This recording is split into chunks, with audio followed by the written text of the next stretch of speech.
Victor Gbenga Afolabi, VGA, is a visionary leader and award-winning executive known for driving transformative impact across industries. As the CEO of Hazen Holdings, he leads a diverse group of companies in telecommunications, renewable energy, healthcare, marketing, and technology consultancy, integrating innovation with social responsibility. At the helm of GDM Group, a leading marketing and media consultancy, VGA has spearheaded initiatives empowering 250 global brands. His passion for innovation and entrepreneurship led him to establish one of Nigeria's foremost tech hubs, the Eco Innovation Center, EIC. Under his leadership, the EIC has supported over 40 startups, equipped thousands with digital skills, and transformed Nigeria's tech landscape. VGA also played a pivotal role in crafting the Lagos State Innovation Master Plan and currently serves on the Lagos State Science, Research and Innovation Council Board. An alumnus of Lagos Business School and Manchester Business School, VGA's focus on entrepreneurship, innovation and strategy makes him a driving force in shaping the future of business leadership in Africa. To share his insights on how innovation can transform leadership and drive growth, please welcome to ELC 2024 our next speaker, VGA, Victor Gbenga Afolabi.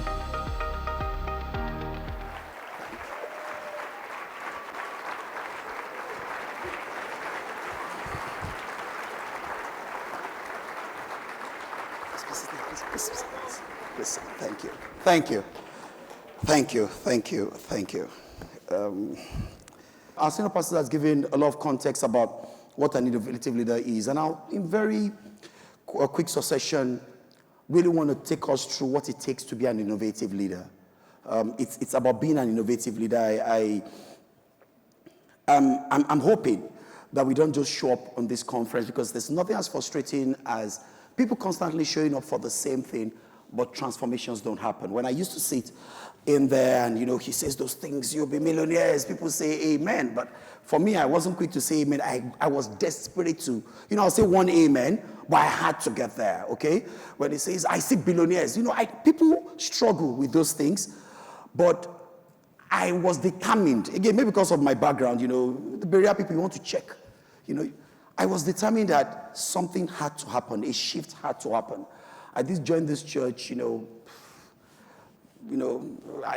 won't go into that, but there was really nothing.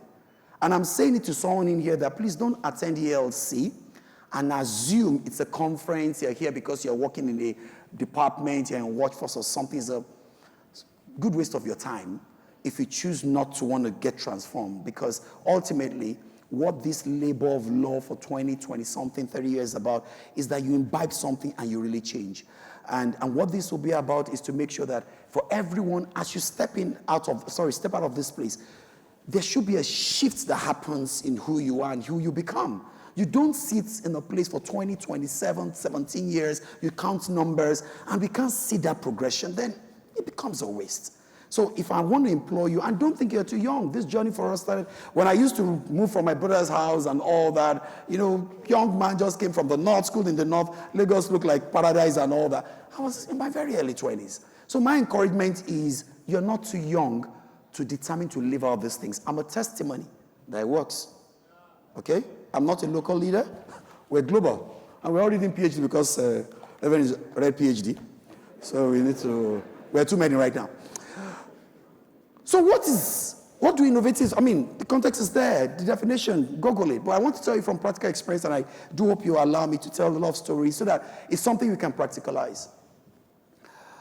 What's the difference between an average leader and an innovative leader? For me, that's the big thing, because, you can go on ChatGPT and all the AI tools, and of course, our senior pastors have, created the foundation for what it means to be an innovative leader, and I do crave your indulgence. I'll be a bit practical. The basic difference is that innovative leaders, while normal leaders manage for today, how do things work? How will I get things to happen? Innovative leaders lead for tomorrow. Okay? While other leaders manage for today, ask questions, how do we get things better? How do we influence? Because I'm sure if you've been in this church, you listen online, wherever it is, you will have learned a little about influencing people. While others want to influence for today, innovative leaders are leading for tomorrow. They're basically asking themselves, discerning, what will tomorrow look like? How should we be shaping tomorrow? How should we be preparing for tomorrow? I know quite a number of people like to plan. You know, when we were young, we were taught about failing to plan is what? As a young man, I know that Nigeria had vision 2020, 2030, 21. They're all manners of visions. Am I right? And I do know that if you've been here long enough, end of December 31, you write some things, some goals and all that. Am I right? And people do plan. But innovative leaders don't plan for the future. They don't plan for the future. Remember I said they lead in the future, am I right? I want you to follow as if I'm in the class, okay? They don't plan for the future. They prepare for the future. There's a difference between planning, writing it, oh, what's going to happen and all that. A lot of people do plan. You know, they write those beautiful things. They do the scenario analysis. They gather all the data. And they said, oh, oil, we finish. And blah, blah, blah. Let's do a master plan. You know, in my part, they said, you know, I was part of those that wrote some innovation master plan 6-7 years ago. Okay, fantastic document. It's online, all that. Then you spend hours, lock yourself in training rooms and boardrooms with coffee, and you're saying, let's look at the future. Am I right? Planning for the future. The question, are you preparing for that future? Are you doing the building blocks? Noah wasn't, I'm sorry, my default is scripture. I'll try to use other things, but I'll quote a bit more scripture because remember I said I'm old school. Christian, okay. Noah wasn't sketching alone. He wasn't planning that there was going to be a flood. He was carrying the wood and chopping it and arranging it in a place where rain had never fallen. They didn't understand what it means for it to rain. He wasn't planning. He was preparing. To be an innovative leader, you need to not only plan, you must begin to prepare for the future that has not yet come. That's the only thing that guarantees your leadership in the future. If you do not plan to lead in the future, you will not be relevant in the future. You will not be reckoned with in the future.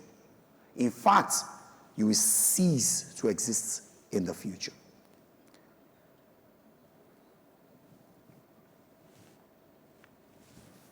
Let me make it very practical. How many of us know that the population of Nigeria is growing very fast? Am I right? Oh, we know it, am I right? Somebody said we'll be the seventh largest country in terms of population in 2050.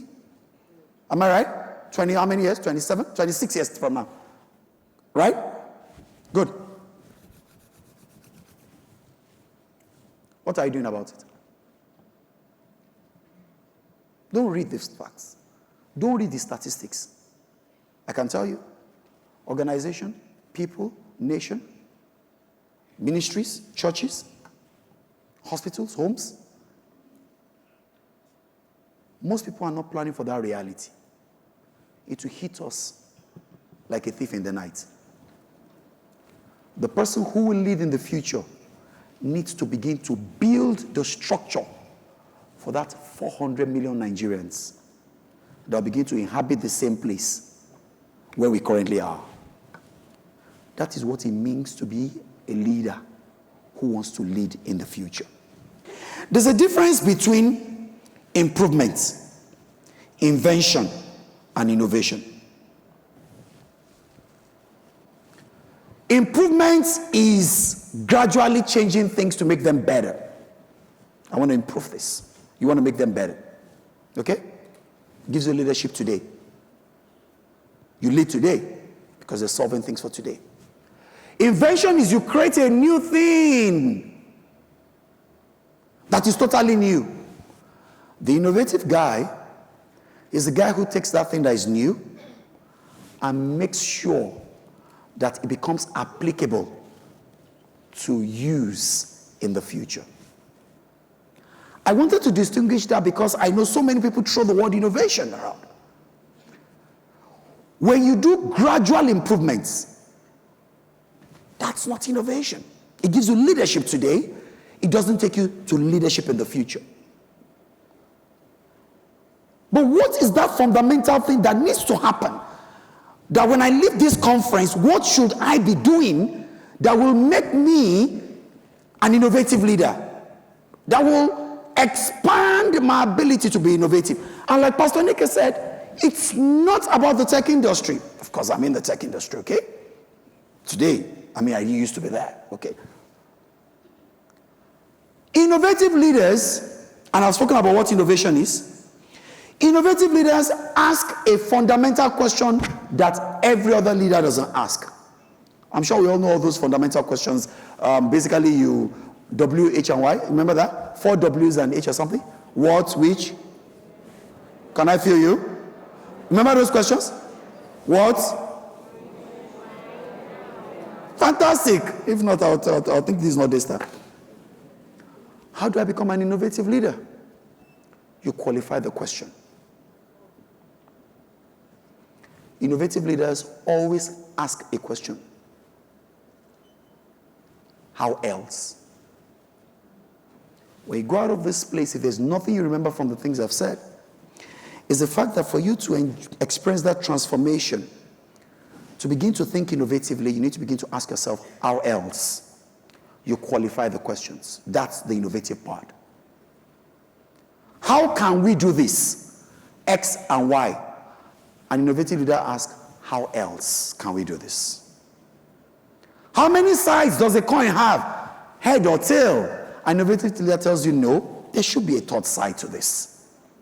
How can we fix the economy? We tax the people till they are dead. Another leader says they're already dead anyway. What is there to tax? How else can we solve this problem? What does that do to you? It shifts your thinking. Every time people bring things to your table as a leader, irrespective of where you are, a conversation, you need to constantly ask yourself, how else can this be done? How else can we solve this problem?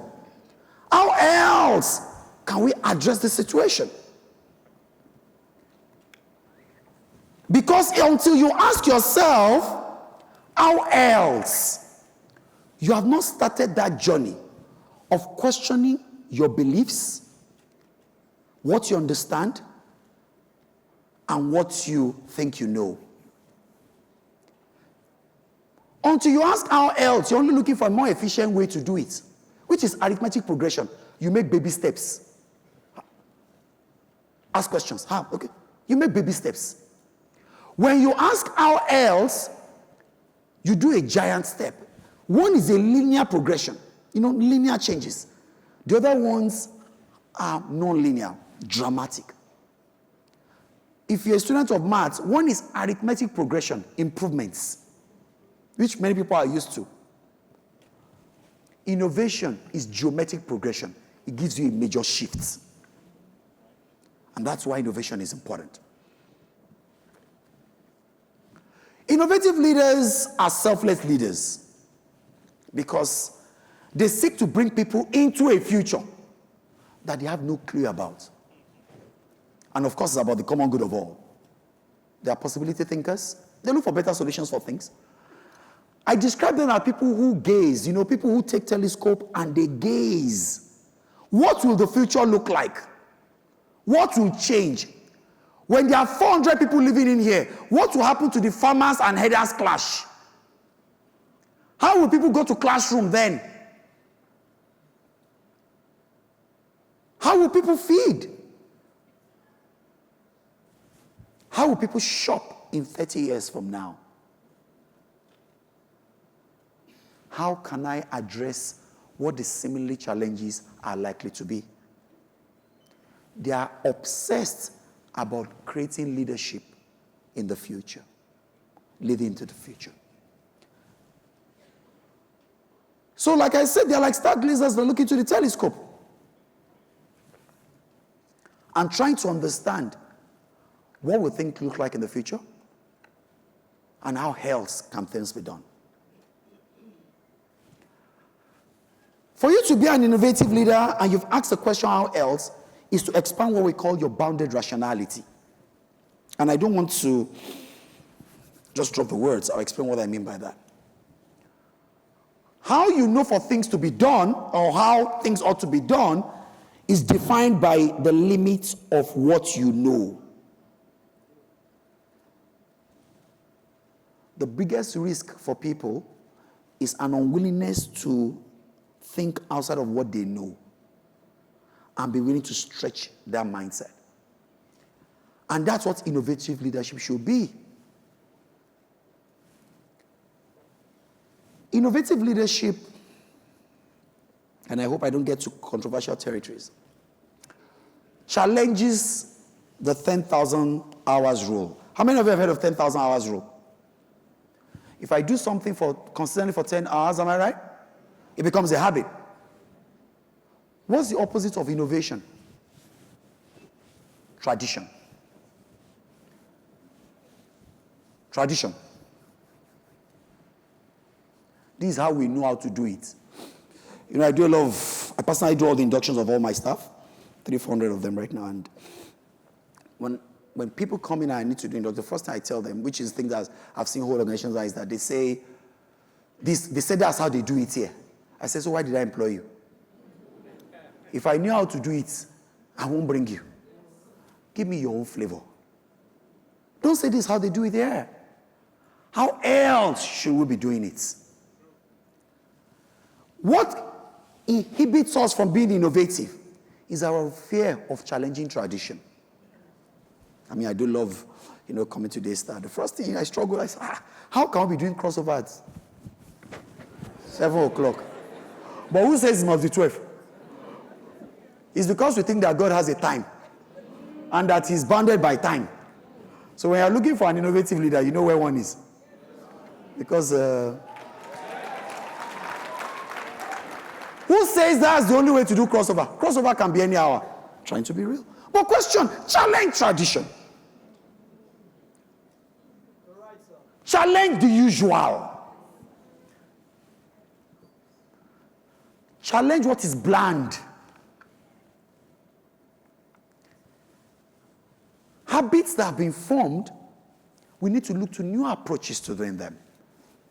I know the church is made up of very young people, but let me give you an example of an experience of how you can see innovation has made things a bit better. When I was younger, my mom used to be a civil servant, used to work in what you call P&T, okay? Which became NITEL and blah, blah, but it was called P&T those days, okay? When they pay her salary, she can go into only one branch of a bank. First Bank, Bank Road, in Kaduna State, eh? That's where all the banks are, so they call it Bank Road. So when you go there, when they pay their salaries between 28th and 31st of the month, everybody will go and withdraw their money because they won't give them time to go again. And when you get there, the banking hall is like this. So people will go there and put their slippers to book their space. Okay, I'm sure you think I'm joking. I am not. You need to keep your slippers or put your shoe or somebody. They don't need to stand in line. You arrange it. When is your turn? Your colleagues will call you from work. Your slippers has gotten there. You now come. And this is by no means feeble. I see my mentor laughing. It means that he connects. That was what it was. How many of our Gen Zs can relate?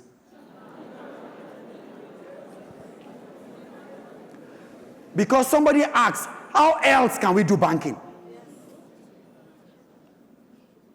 Somebody asks, how else can we do it? Must there be passbook? My father had an account in the village. Every December, he would go to the village.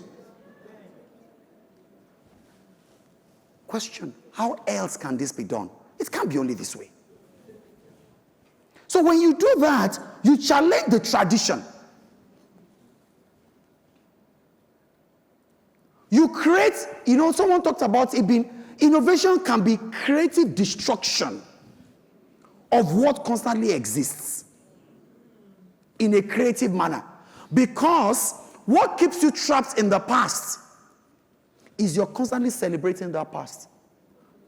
God said, see, I do what? I do a new thing. God himself is a God of innovation. When he sees journey with the children of Israel, today he brings out water from the rock. Symbolic, but I won't digress. Today I'm speaking as a tech innovator, so I shouldn't speak as a scriptural man, per se. Very innovative. And talking about this question of bounded rationality is about expanding the mind. I do not want to exactly sound the way Reverend Sam will be, but the truth is, I struggle when people hear things and go out and they think that it's just words to make you feel happy. I'm sure everybody has a lot of things to do beyond making anybody feel just good. It's to create changes in people's lives. Your bounded rationality, even God was concerned about it. Because he knows that's the only way you can see the future that has not been created and begin to prepare, not plan for it alone, prepare for it. It says, do not be conformed to the standard of this world. But be what? By the what? Transformation. It's taking you somewhere else. Seeing into the future and creating leadership in there. So it's about challenging tradition.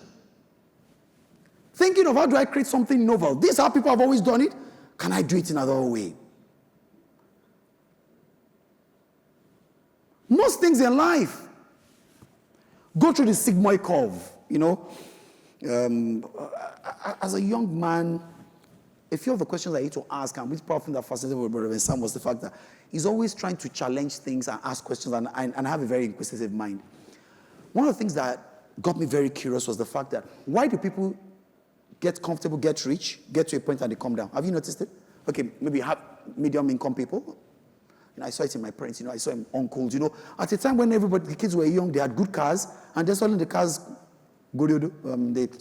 this global audience, the cars, something happens. I don't know how do I describe it? The cars get suspended on bricks or something. I don't know what you call that. Sorry, I know I'm talking to Gen Zs, but you guys can't relate, but it's fine. Unfortunately, if you check ChatGPT, you can't find Goriodo on it. So I don't know how to describe it, but I know something happened to those cars, and it's not called innovation. The cars get suspended, the tires are removed, and they put bricks. It's not innovation. Maybe it's improvement. They get grounded. Thank you, innovative leader. You've helped me. The cars get grounded, but the tires are not there. So, and I saw it. It was rampant.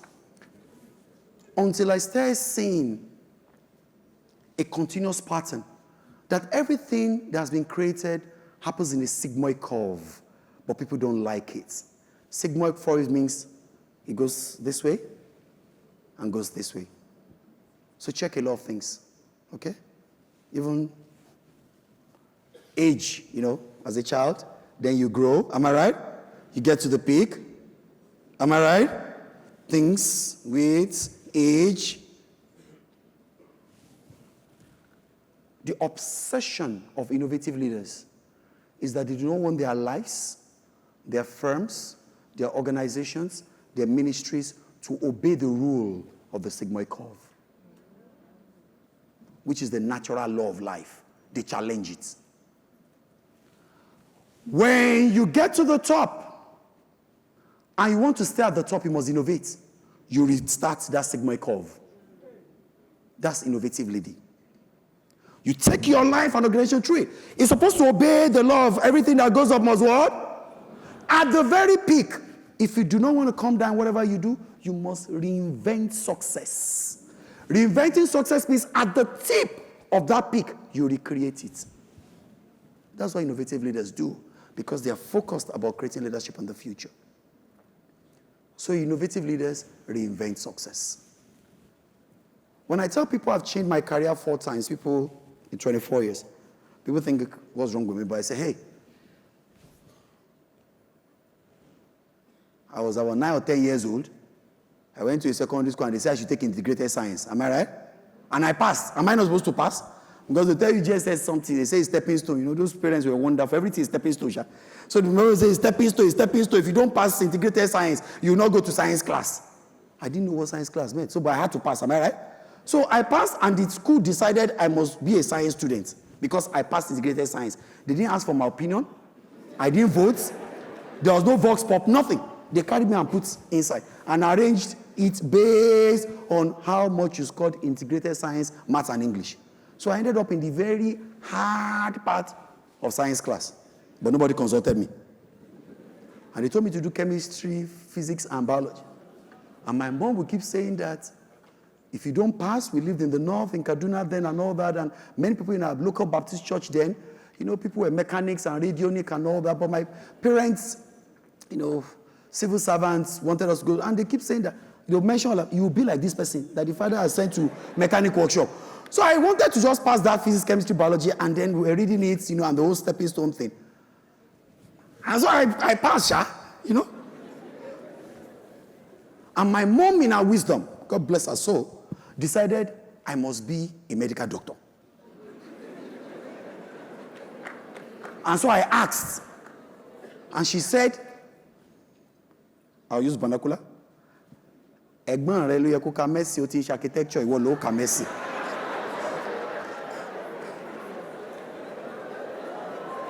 So this wonderful woman decided that my firstborn, who is supposed to have been a medical doctor, decided to be an architect, you know, ended up being studying architecture.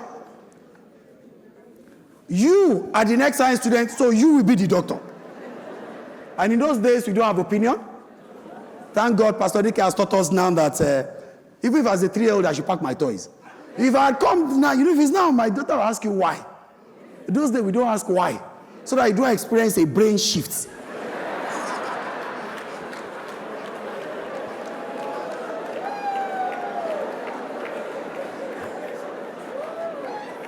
So I read for JAMB, I passed JAMB.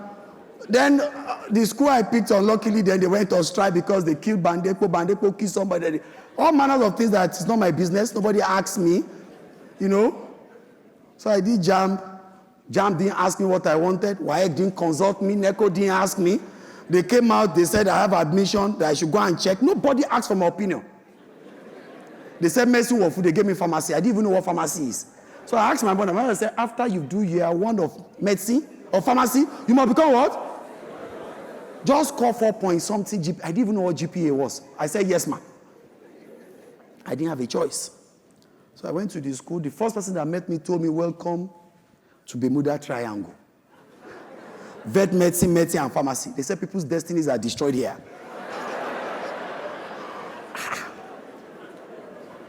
I said, but I didn't tell JAMB I wanted to go to Bermuda Triangle. I just want to be happy. I was a young teenager. Anyway, read pharmacy. Funnily enough, past that 4 point something, whatever.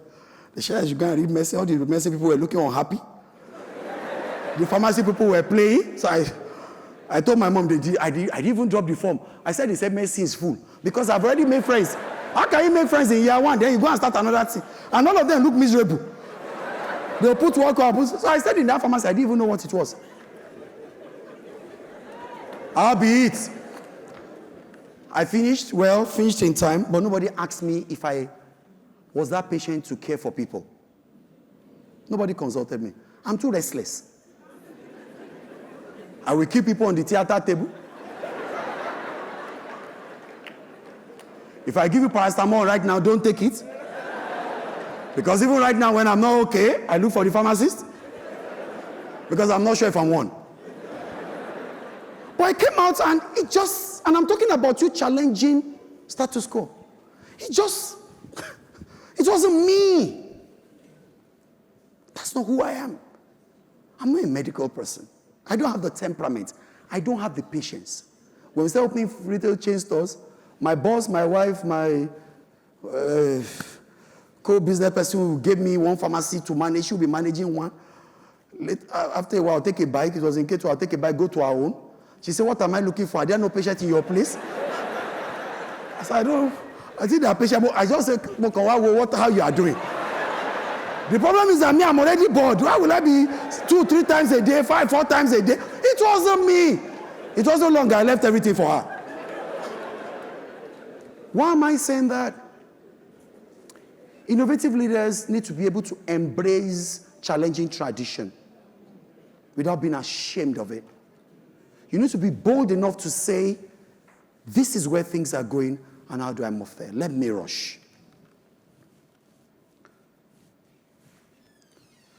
Innovation will succeed when it embodies deep, enduring values of the organization that creates it. And this is where leaders need to lead with empathy. A lot of us are innovating, forgetting about the context for which you innovate. And that's why we say things fail. What are the people dealing with right now? Are you looking at the future and creating what matters to them now, or are you doing something that makes you feel good?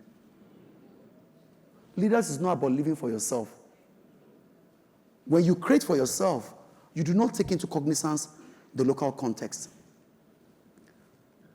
Leadership is not about complaining. I know things are tough here and it doesn't work. I'll pass through controversial territories as I quickly rush. When I started my PhD, my supervisor happens to be an Indian, okay, British Indian. And so when he said, hey, what do we want to talk about? I said, I have a frustration, okay? I've been in business for going to 2 decades. I've seen myself succeed, but I'm frustrated because there are too many people that are not succeeding around me. I don't know what is missing. You know, we attend the same seminars and all that. But I just see I'm making so much progress, and I don't know. There are too many necessity entrepreneurs, you know, people that are not scaling their businesses. So he asked me, he said, so why? And then I went into the travelogue, which we all do. Nigeria is bad. Nigeria is evil. Our leaders are corrupt. There's no institute. And so I went, and the man just kept looking at me. I went and on and on and on. And he said, okay, fine. He said, have you been to India before, my friend? I said, yes, boss. I went to India in 2005. I was a founder. I was trying to bring in products. I was in Delhi. He said, so what's the difference between Nigeria and India? I'm surprised what you're talking about. You know, now you are a scholar, so you need to create a hypothesis.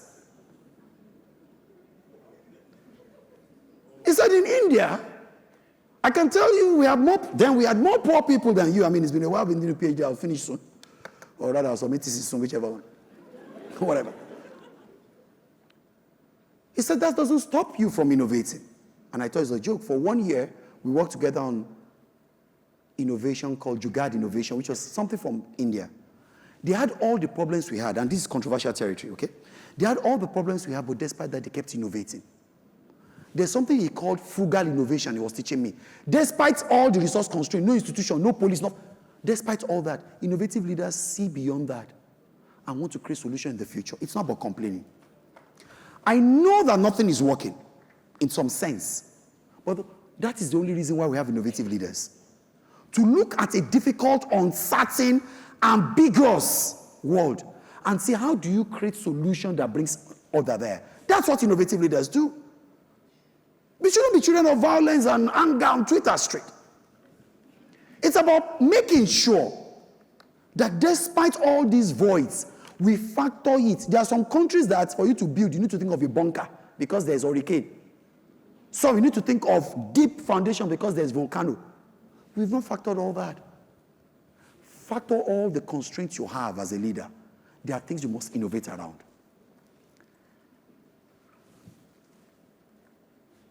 There are 2 capabilities, as I quickly round up, for 5 minutes more, that are important for you to lead. Because again, I want to leave here not just giving you, making you feel good and cramming it, but it's to say, if I choose to be an innovative leader today, what do I do? There are 2 capabilities for you to be an innovative leader or an organization, a ministry or family to be innovative. It's like you playing football with 2 sides of the leg. And that's what makes it difficult. You can score from your right, you can score, but that's what makes it difficult. There's something we call a dynamic capability, and there's the other one called operational capability. Operational capability is how you run things today, leadership for today. Okay? Dynamic capability is what? Ensuring you are creating competence and capability for the future. Adapting, learning, building for the future.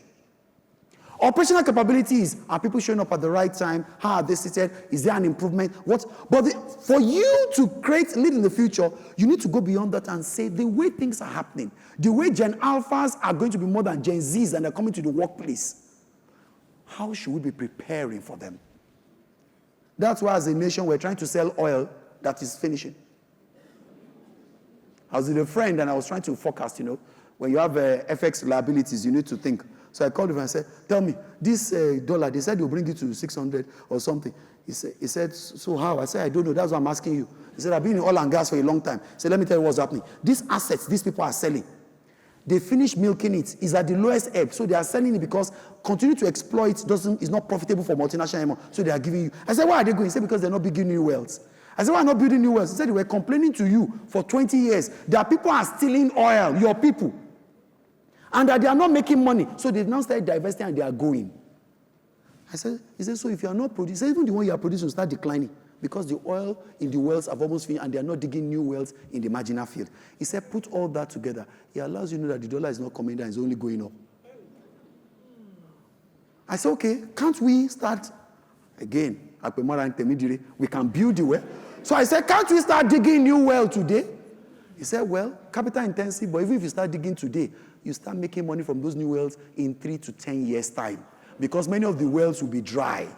And some, he says, so when they give you marginal field, it has different wells. Dig the well. The ones they are selling that these people are happy about is because your people are happy to sell the ones today and make dollar, not knowing that that thing will not be there for a long time. Global output, the output will continue to decline. That is when people think for the future. Question, with all this that we know, how are our leaders planning to lead in the future?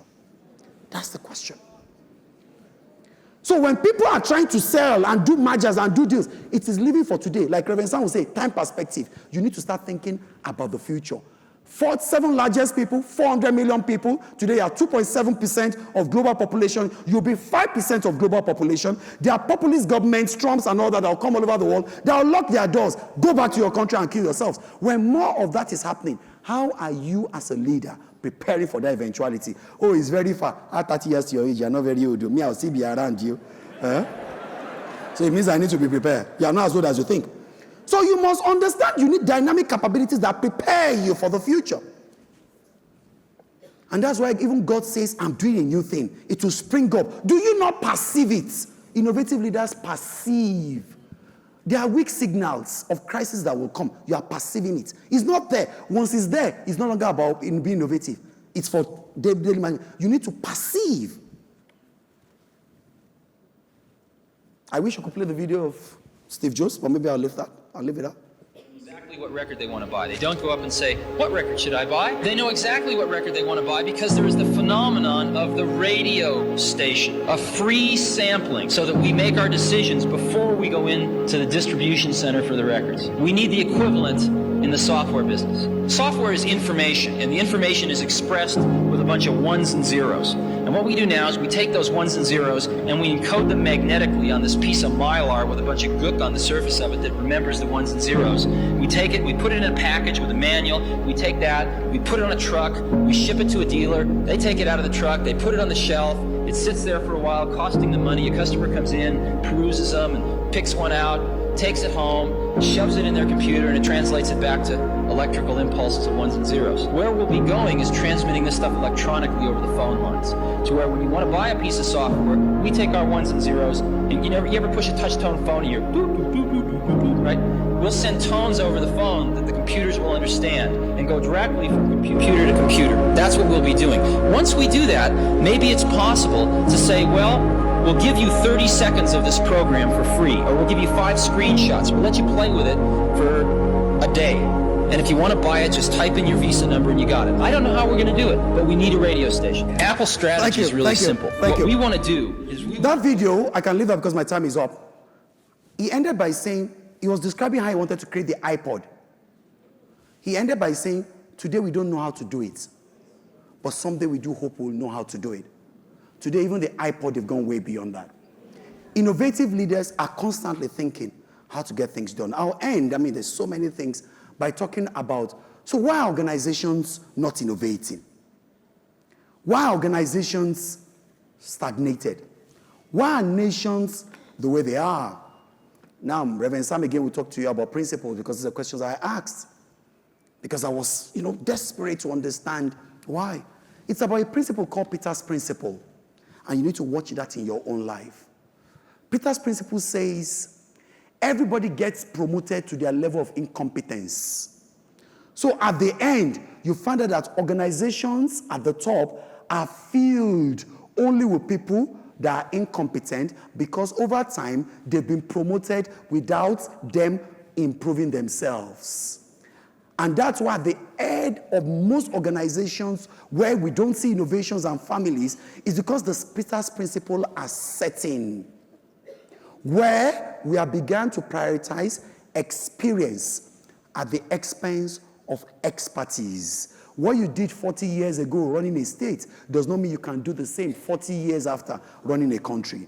That can be experience, it's not expertise. Because today, in a dynamic world, you need new skill sets, new capabilities, new understanding, new insights to be able to provide the leadership that you need for the future. And in my final words, I'll say we all need to be like the sons of Issachar. Bible says that they understood the times and they knew what Israel had to do per time. And because of that, they were in control of their brothers. For you to be a leader, to be successful, to be a champion, to be celebrated, to be a global player, you need to be like the sons of Issachar. You need to understand the times and know what you ought to do per time. That way, you can be, you can transform from being just an average person to becoming an innovative leader. Thank you very much for having me. I celebrate you, Reverend Sam.